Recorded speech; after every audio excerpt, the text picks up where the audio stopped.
রাসূলুল্লাহ সাল্লাল্লাহু আলাইহি ওয়াসাল্লাম বলেন, আমার উম্মতের কিছু লোক মদের নাম পাল্টিয়ে তা পান করবে, তাদের সামনে গায়িকারা বিভিন্ন বাদ্যযন্ত্র সহকারে গান করবে, আল্লাহ তাআলা তাদেরকে মাটির নিচে বিলীন করে দেবেন, আল্লাহ তাআলা তাদেরকে মাটি চাপা দিয়ে মেরে ফেলবেন, আল্লাহ তাআলা তাদেরকে ভূমিকম্পে একেবারে চূর্ণ বিচূর্ণ করে রেখে দেবেন, তাদেরকে বিলীন, তাদের খোঁজ খবর, তাদের অস্তিত্ব কেউ খুঁজে পাবে না, এবং কিছু লোকের আকৃতি আকার বিকৃতি নষ্ট করে দেবেন। রাসূলুল্লাহ সাল্লাল্লাহু আলাইহি ওয়াসাল্লাম বলেন, বানর শুকরের মতো পরিণত করে দেবেন।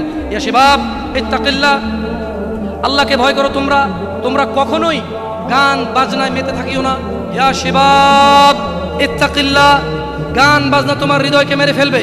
চাচা, যতই আল্লাহর নবীর নামে গান হোক, যতই কোনো বাবার নামে গান হোক, যেই গানে বাদ্যযন্ত্র আছে, মনে রাখবেন ওই গান আপনার হৃদয়কে হত্যা করতে আসছে, ওই গান আপনাকে, ওই মিউজিক বাদ্যযন্ত্র আপনাকে জাহান্নামে নিতে আসছে।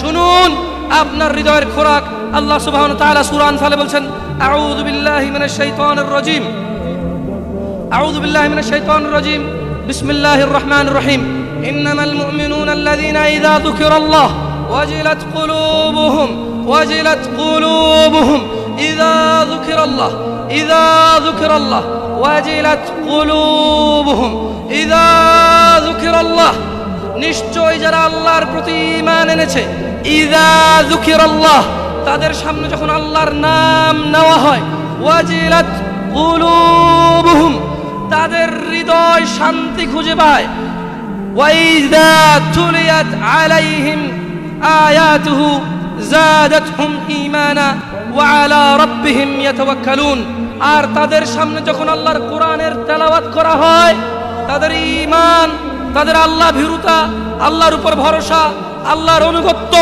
হারাম হালালের বাদ বিচার, হারাম হালালের পার্থক্য তাদের বেড়ে যায়। কি শুনলে? কি শুনলে?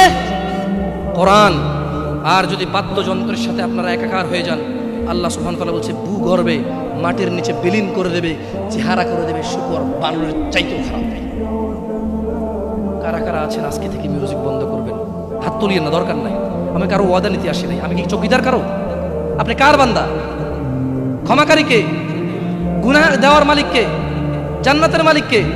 জাহান্নামের মালিককে? তো আমি তো আপনার গুনাহও দিতে পারবো না, আপনাকে নেকিও দিতে পারবো না। হাত তুলে লাভ আছে এখানে?